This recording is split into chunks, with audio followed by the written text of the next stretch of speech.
대중문화 현상으로 우리 사회를 진단한다. 문화코드 94.5.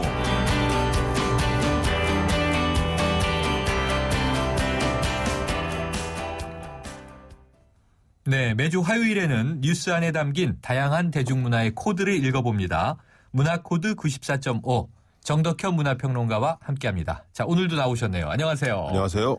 연말 잘 보내고 계시죠? 예, 잘 보내고 있습니다. 자, 오늘 드라마, 영화 얘기인데요. 네네. 이 요즘 추세가 하나 있어요. 예. 꼭 빠지지 않고 등장하는 악역입니다. 네. 예, 기억에 남는 악역 있으세요? 굉장히 많습니다. 네. 저는 악역을 더 주목해서 본다고도 할 수 있는데요. 그래요? 예. 드라마나 영화 핵심적으로 끌고 가는 건 악역입니다. 아하. 예, 그래서 굉장히 열심히 보고 있는데요. 그 중에서 좀 인상 깊은 악역들 좀 꼽으라면 네. 저는 그 다크 나이트 라이즈의 조커 역할 했던 히스레저. 레옹에서 굉장한 악역을 보여줬었죠. 게리 올드만. 연기파. 네. 예, 우리나라에서는 악마를 보았다의 최민식 씨. 맞습니다. 너무 무서웠어요. 이 영화 보고. 맞습니다. 또 달콤한 인상에서 황정민 씨 짧게 나왔지만 굉장히 굵직한 대단한 연기였죠. 악역 이미지를 네. 선보였습니다. 악역은 역시 드라마나 영화에서 극성을 굉장히 높여주는 역할을 하거든요. 그래서 이런 인물들이 있는 이런 악역들이 있는 작품들은 굉장히 극적인 긴장감이 다른 작품들보다 굉장히 세다는 게 특징입니다. 네.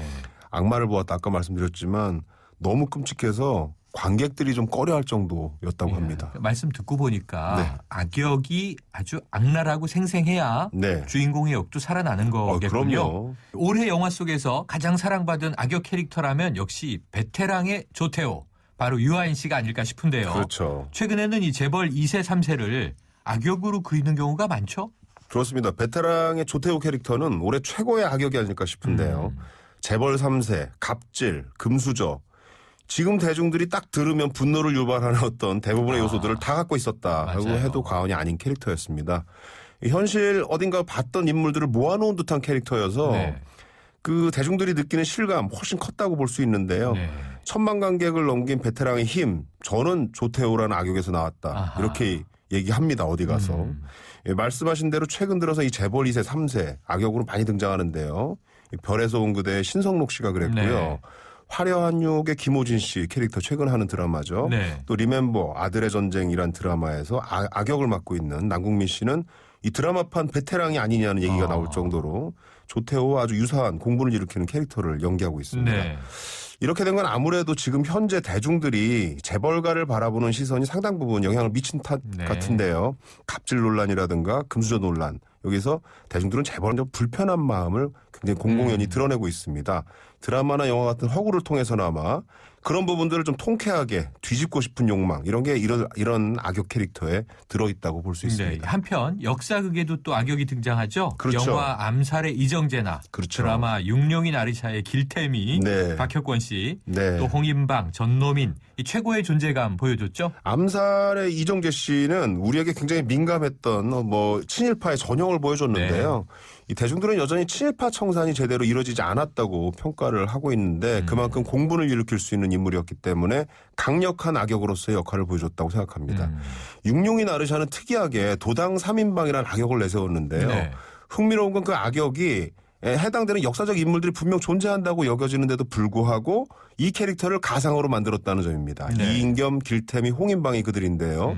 이렇게 이름을 바꿔서 가상인물로 세운 거는 이들의 악행을 더 극적으로 그려내기 위함입니다. 네. 실제 인물로 세우면 여기에 좀 제한이 생길 수 있거든요. 요즘은 후손들이 소송도 걸고 막 그렇죠, 이러거든요. 그렇죠. 예. 자, 악역을 통해서 오랫동안 주목받지 못했던 혹은 또 무명이었던 배우가 제도약하는 발판이 되기도 하고요. 네. 또 배우들이 연기 변신을 할 때 악역 한번 해보고 싶다 이런 이야기 많이 하는데 그렇죠. 이 악역의 매력이라고 한다면 뭘까요? 말씀하신 대로 연기자들은 악역을 통해서 자기의 고정화된 이미지를 깨트릴 수 있는 이런 매력을 느끼는 것 같습니다. 네. 예전에 배우 장동건 씨가 김기덕 감독의 해안선을 찍었던 게 자신이 늘 외모로만 평가받던 거를 연기자로서 깨고 싶었다 이렇게 볼 수 있겠죠.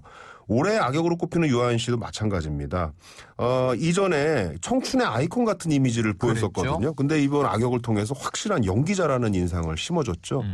내부자들의 악역 연기로 화제를 모았던 이병헌 씨 같은 경우에는 최근에 좀 불미스러운 사건 때문에 이미지가 하락했었는데 오히려 악역 연기를 통해서 이를 상당 부분 뛰어넘는 효과를 맞습니다. 가져오기도 했습니다. 자, 그런데요. 이 악역을 한번 제대로 하고 나면 네. 그 이미지가 고정되는 경우가 많아서 네. 계속 악역 역할만 들어온다면서요. 남궁민 씨 같은 경우가 약간 억울하게도 그럴 것 같은데요. 네. 남궁민 씨는 아주 예전에 꽤 번듯한 선한 역할을 많이 보였었거든요. 네. 이 내 마음이 들리니 같은 드라마에서는 살짝 이런 연기 변신을 보여주기 시작했는데 네. 냄새를 보는 소녀에서 확실한 악역 연기를 보여줘서 호평을 받았습니다. 그게 이어져서 최근에 리멤버 아들의 전쟁에서도 더 강렬한 악역 캐릭터를 맡게 됐죠. 네.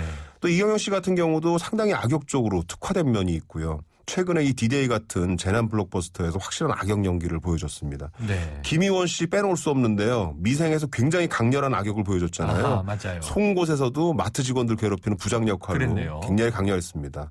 선한 이미지도 그렇지만 악역 이미지도 하나로 굳어지면 계속 그런 역할로 연기가 제한되는 한계를 만들기도 합니다. 역시 연기자로서는 좀 넘어서야 될 벽이 아닐까 이렇게 네. 싶습니다. 그런데 요즘 시청자들이 이 네. 답답이 착한 주인공보다는 차라리 악역이 낫다. 네. 이런 이야기를 하는 이 분들도 많아요. 그렇죠. 이 악역이 주인공의 들러리였던 이 시대가 지나가고 네네. 이제 악역을 바라보는 관점도 전과는 많이 달라진 거 아닌가요? 이 옛날에는 악역 맡은 연기자가 길거리 가다 봉변당하는 경우가 맞아요. 많았다고 많이 하죠. 들었습니다. 연기와 실제를 잘 분간하지 못했다는 건데요. 하지만 요즘은 대중들은 이런 것들을 확실히 분간하게 됐습니다. 그래서 악역을 맡았다고 그 연기자가 그런 사람이라는 생각은 하지 않죠. 네. 대신 그 악역이 그게 큰 역할을 했다면 연기를 잘했다고 오히려 칭찬해 줍니다. 작년에 왔다 장보리라는 아유, 그 드라마에서 최고였죠. 장보리 역할보다 악역인 연민정 역할이 더 주목을 받았거든요. 이 대상도 이유리 씨한테 돌아갔고요. 그랬었네요. 그것만 해도 악역을 보는 관점이 얼마나 달라졌나 이해할 수 있을 것 자, 같습니다. 앞으로도 영화나 드라마에서 악역은 계속 진화하겠죠? 사실상 드라마나 영화에서 악역은 그 작품의 주제와 연관돼 있다고 해도 과언이 아닌데요. 주인공보다 더 중요한 역할을 하게 되는 겁니다. 그 이유는 악역의 사회적인 요소들이 반영되기 때문입니다. 네. 조태호라는 아나무인 재벌 3세 악역은 우리 시대 문제가 어디서부터 비롯되고 있는가 이걸 잘 보여주고요. 육룡이 나르샤에서 도당 3인방 악역 캐릭터 요 함의하는 건 결국 권력자들의 문제라는 네. 그런 얘기거든요. 그만큼 악역이 잘 그려져야 메시지가 선명하게 나올 수 있다. 물론 악역 없는 세상이 와야 되겠지만 그렇지 않다면 작품으로나마 다양한 악역들을 세워서 사회의 문제를 제기하는 것이 바람직하다고 여겨집니다. 악역은 계속 나오겠네요. 오늘 그렇습니다. 말씀 감사합니다. 감사합니다. 지금까지 문화코드 94.5 정덕현 문화평론가와 함께했습니다.